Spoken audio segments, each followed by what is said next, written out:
O ex-governador de São Paulo, João Dória, anunciou nesta segunda-feira a desistência de sua pré-candidatura à presidência da República pelo PSDB. Em pronunciamento transmitido em suas redes sociais, o vencedor das prévias da sigla comunicou que abre mão da disputa por não ser o consenso do partido. Hoje, neste 23 de maio, serenamente, entendo que não sou a escolha da cúpula do PSDB. Aceito esta realidade com a cabeça erguida. Sou um homem que respeita o bom senso, o diálogo e o equilíbrio. Sempre busquei e seguirei buscando o consenso, mesmo que ele seja contrário à minha vontade pessoal.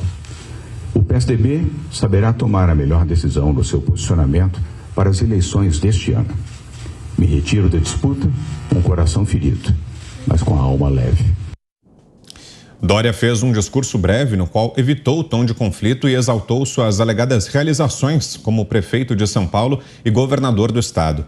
Ao final do discurso, o ex-governador disse que não se trata de sua despedida da política, abraçando sua esposa e fazendo uma cara de choro com sinal de agradecimento. O presidente nacional do PSDB, Bruno Araújo, esteve presente no anúncio e posteriormente declarou que o apoio dos tucanos ao MDB de Simone Tebet. Nas redes sociais, João Dória disse sair da disputa com o coração ferido. Apesar da comoção, Tucano foi alvo de críticas. O senador Flávio Bolsonaro disse que a conta do autoritarismo é a impopularidade, relembrando a dura política de isolamento adotada por Dória em São Paulo. O empresário Luciano Hang disse que chegou o momento de o ex-governador mais esperava chegou. Esse dia chegou, o do Fique em Casa. O deputado federal Eduardo Bolsonaro chamou Tucano de calcinha e alegou que ele não desistiu, mas sim desistiram dele. Quem também não deixou escapar o momento, ironizou e fez piadas com o João Dória foi o presidente Jair Bolsonaro. O chefe do executivo disse que desistiu da disputa do cinturão dos pesos médios do UFC. Já a deputada Joyce Hasselmann saiu em defesa do amigo e disse que o Brasil e o PSDB perdem com a desistência de Dória, além de afirmar que a política é um moedor de carne, um rolo compressor. Com esse destaque, a gente abre, então, a edição desta segunda-feira de Os Pingos nos Is. A gente vai direto a Brasília. José Maria Trindade, hoje de volta aqui com a gente. Como é que esse anúncio movimentou aí a capital hoje, Zé? Boa noite. Pois é, uma grande tensão, né? Não fosse esta disputa interna, ninguém nem se lembraria do PSDB nesta hora, viu? Muito boa noite, meu caro Vitor. Boa noite, Fiuza. Muito boa noite, Roberto. Seja bem-vindo. Boa noite, Ana.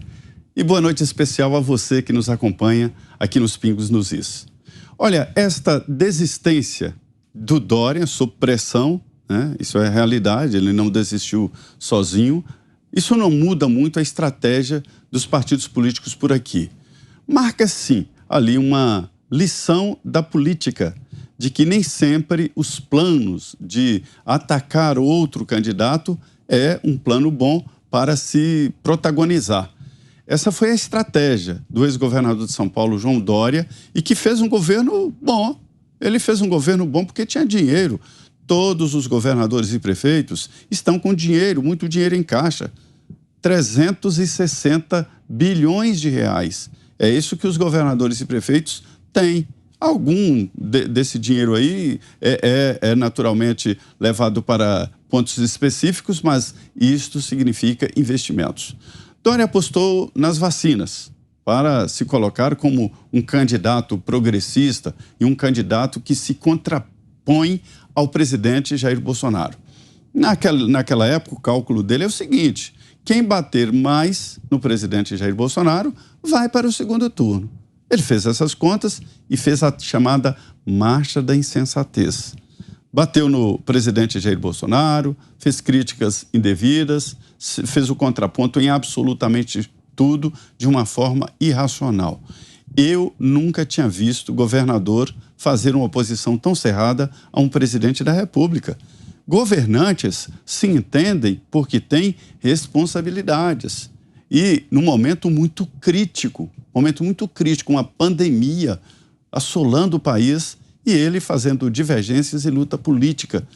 Tá certo, ele criou ali a vacina possível, que trouxe para cá a Coronavac, fez o discurso e tal, mas ele exagerou e abandonou o Estado, em nome exatamente dessa política. E aí vem os bastidores. O Dória ganhou uma prévia e arrebentou o PSDB, dividiu o PSDB. Não fosse esse debate interno do PSDB e essa disputa de pressão contra pressão, nós não estaríamos falando aqui de João Dória nem do PSDB.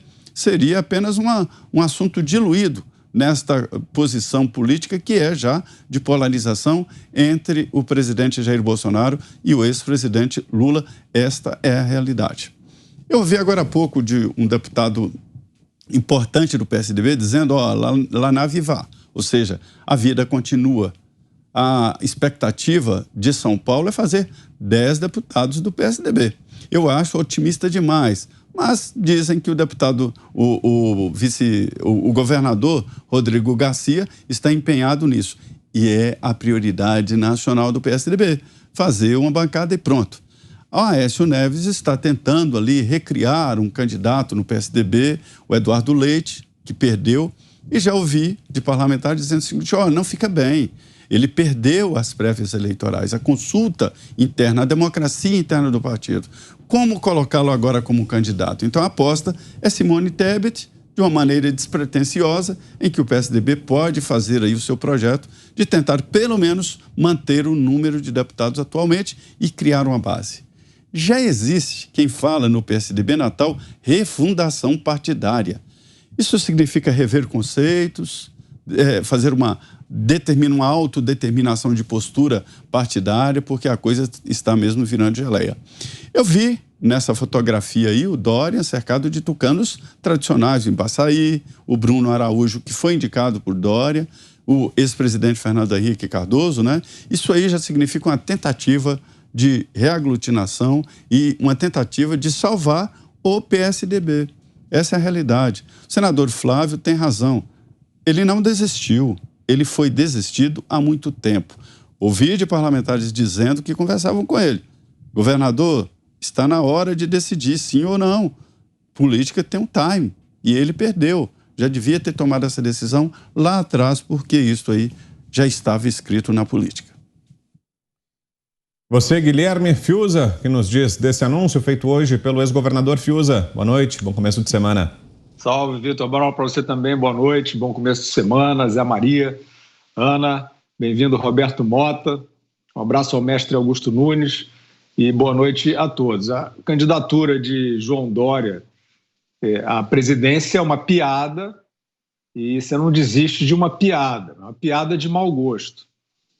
Isso aí, Vitor, tem importância porque essa trajetória aí de João Dória na política é a aventura mais irresponsável e perniciosa da política brasileira contemporânea. Esse personagem, esse homem, incorporou o que muitos fizeram, mas ele é um emblema talvez mais eloquente aí do que todos os outros, do uso de uma crise de saúde para fazer demagogia. Esse personagem fez de tudo nessa feira demagógica que era tudo isso, ele achava que ia embalar isso aí e sair presidente da República. Você vê o tino político que ele tem. Mas essa aventura custou muito caro para a população. Ele chegou ao ponto de alardear índice de eficácia falso de vacina. Nós vimos ele com aquela junta lá que não é nada, centro de contingência, aquele espetáculo macabro, fazia cloroquina, não cloroquina, alardeando e usando o Butantan para alardear 100% de eficácia da vacina que ele veio oferecer contra casos graves e óbitos. Isso é falso. E ele tem, entre outros símbolos, a revelar a sua impostura, a morte do grande ator Tarcísio Meira, vacinado com a vacina dele. Ele fez diversos outros absurdos, perpetrou, nessa caminhada muito grave. Eu acho que todos esses que fizeram isso têm que responder por isso, porque o preço é altíssimo. Eles espalharam o pânico, que é diferente de você alertar sobre os riscos e tentar uma política de convivência que proteja os vulneráveis. Ele não fez nada disso. Ele seguiu uma propaganda grosseira. Ele usou o nome do Butantan para dizer que a propaganda grosseira dele tinha salvo um determinado número exato de vidas. Isso é uma vergonha para o Instituto Butantan. Esse é o João Dória, um arrivista, um propagandista de quinta categoria no meio de uma tragédia. Ele fez muito mal a São Paulo e ao Brasil. Ele foi bruto e violento nas suas políticas de trancamento ameaçadoras. E não tinha ciência nenhuma nisso, nenhuma. Esse lockdown grosseiro aí já foi suscetível de diversas análises acadêmicas sérias. Nenhuma delas mostra que as áreas mais trancadas desse jeito absurdo, trancar parque, soldar a porta de comércio, nada disso aparece com resultados cientificamente aferíveis. Isso é uma vergonha. Então, esse personagem é isso aí. Ele fez essa propaganda achando que ia sair daí alguma coisa e sai disso como um emblema de um período de hipocrisia no Brasil e no mundo. Análise agora da Ana Paula Henkel, lá em Los Angeles, nos Estados Unidos. Boa tarde, Ana. Boa noite, Vitor. Boa noite, Zé. Boa noite, Mota, querido Fiuza. Um beijo ao nosso mestre Augusto Nunes, ainda de férias. Estamos com saudades. E boa noite à nossa audiência maravilhosa. Bom, o Fiuza tocou no ponto aí, né, da falsa eficácia que o Butantan, inclusive, tuitou, foi aos seus canais oficiais e tuitou que a vacina que o Dória tanto se colocou como o pai da vacina e pai da panaceia da Covid o ano passado e também em 2021, ano passado, eles tuitaram que a vacina tinha 100% de eficácia contra os estágios avançados e a morte. Nós vimos que não foi bem assim. Não houve retratação, não houve pedido de desculpas, não houve meia-culpa, simplesmente ignoraram o fato de que não era verdade, jogaram os tweets e as declarações oficiais para debaixo do tapete, nada para ser visto aqui, vida que segue. Depois tivemos também as afirmações de que lockdown salvavam vidas. Desde o começo da pandemia, nós trouxemos aqui a declaração de Great Barrington, que é uma declaração responsável, feita por cientistas, médicos que estão envolvidos com vacinas e epidemias durante 30, 40 anos, de Oxford, de Stanford, de Harvard, dizendo que o lockdown, do jeito que estavam querendo aplicar no mundo todo, não era apenas perigoso, mas não era a solução, mas que era perigoso, que poderia até estender a vida do vírus, as próprias variantes, que isso poderia alongar aí o tempo de pandemia. Pois bem, essa declaração lá atrás se mostrou também que estava certa, porque são cientistas que inclusive foram cancelados, mas o governo João Dória disse que o lockdown estava salvando vidas. Depois tivemos, Vitor, na CPI do circo, na CPI da Covid, que foi usada aí como palanque político, nós tivemos uma cantora médica que jamais apresentou um único trabalho científico, que foi para lá exatamente para deturpar as informações oficiais do governo do presidente Jair Bolsonaro, deturpar as informações que chegavam também de outros lugares do mundo, para puxar aí o canto, mais uma vez, entoar o canto de genocida, fascista, todos os istas que nós conhecemos, e ela que nunca apresentou nenhum trabalho, que não esteve na linha de frente de tratamento dos pacientes da Covid em toda a pandemia, ela foi convidada pelo governador João Dória a ser aí uma das cabeças contra a pandemia no estado de São Paulo.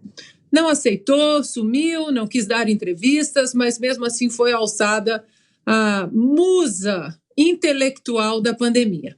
Mas dentro disso tudo, Vitor, existe um ponto que é muito importante a gente lembrar aqui também, porque ele é um ponto grave dentro do que nós vimos do governador João Dória dentro da pandemia.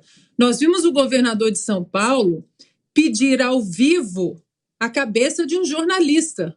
Ele pediu ao vivo a cabeça do nosso querido parceiro aqui da Jovem Pan, Rodrigo Constantino, porque o Constantino estava exatamente como um bom jornalista deve fazer, questionar, indagar, perguntar, mostrar que algumas declarações que ele dava e que o governo dele dava não condiziam com a realidade depois de algum tempo. E ele pediu a cabeça de um jornalista ao vivo. E o Brasil aprendeu que durante a pandemia os tiranos eles podem ter até pensado que eles tinham poderes, Vitor, mas a conta começa a chegar. A gente sempre fala aqui, o brasileiro gostou de política, não adianta, a gente vai repetir. O brasileiro agora sabe o nome de todo mundo, sabe as políticas, sabe o que o que foi dito em cada reunião, seja na esfera municipal, governamental, federal, no STF, no TSE. E agora o João Dória, ele simplesmente paga o preço dessa educação intelectual do povo brasileiro, seja na classe alta, na classe média, na classe baixa. Agora o brasileiro vai começar a mostrar exatamente, e acho que o primeiro sinal é essa desistência aí da candidatura do João Dória, que ele vai começar a tomar as rédeas do país. Pode demorar um pouco, não tem problema. Temos que limpar o Senado, temos que limpar a Câmara, temos que colocar outros ministros no STF. Pode levar tempo, mas o brasileiro já entendeu que ele é capaz de tomar as rédeas do país. A opinião agora é de Roberto Mota, hoje com a gente aqui mais uma vez em Os Pingos nos Is. Boa noite, Mota. Boa noite, Brown. Boa noite, Ana Paula, Fiuza, Zé Maria. É sempre uma honra voltar aqui. Boa noite a toda a nossa audiência que está nos acompanhando. Essa é a história do João Dória, né? João Dória se elegeu prefeito no primeiro turno, em 2016, o que não acontecia desde 1992 em São Paulo, e logo fez a promessa, assumiu o compromisso de completar o seu mandato de prefeito. Mas 15 meses depois ele renunciou ao mandato para ser candidato ao governo do Estado, em 2018. E qual era o slogan, qual era a hashtag de João Dória? Bolsodória. Quem não se lembra do Bolsodória? Muito bem, chegou a pandemia e João Dória resolveu assumir o protagonismo vacinal e usar isso como uma arma para entrar no embate direto contra o presidente Jair Bolsonaro. Aliás, não só contra o presidente, contra todos que acreditam em liberdade, Estado de Direito, democracia. Todos nós assistimos cenas absurdas que aconteceram em São Paulo, já foram brilhantemente descritas aqui pela Ana Paula, pelo Fiuza. Eu só vou lembrar aqueles episódios, os discursos do então governador João Dória, em que ele vinha mascarado, com todos os seus secretários mascarados, numa sinalização de virtude. É isso que se chama aquele gesto. Ele, com a máscara, mostrava que ele era superior a todos nós. Muito bem. João Dória renunciou ao governo do Estado para sair candidato à presidência. Ganhou prévias internas no PSDB, derrotando o Eduardo Leite, mas agora foi preterido por seu partido. E aí é justo perguntar, por quê? Bom, a resposta é óbvia, pela rejeição que a sua figura provoca nos eleitores. A preocupação principal do PSDB agora é com as campanhas para deputados, deputado estadual, deputado federal, dos candidatos do PSDB que inevitavelmente teriam a sua imagem colada à de João Dória. João Dória é um excelente homem de marketing, mas parece que na hora de vender o principal produto, que é ele mesmo, ele não encontrou compradores. E analistas de política pensam, aqui estão estimando, que ele talvez vá em frente com a judicialização. Aliás, tem até gente que diz que há rumores de que ele já teria judicializado, que já existiria um processo em andamento. mas é pouco provável que isso dê alguma coisa. Provavelmente a Justiça vai decidir que isso é um assunto interno do partido. Para finalizar, vamos só lembrar uma coisa: as tais prévias do PSDB, que não deram em nada e que incluíram um episódio de um aplicativo desenvolvido que não funcionou, essas prévias custaram 12 milhões de reais. Do meu dinheiro, do seu dinheiro.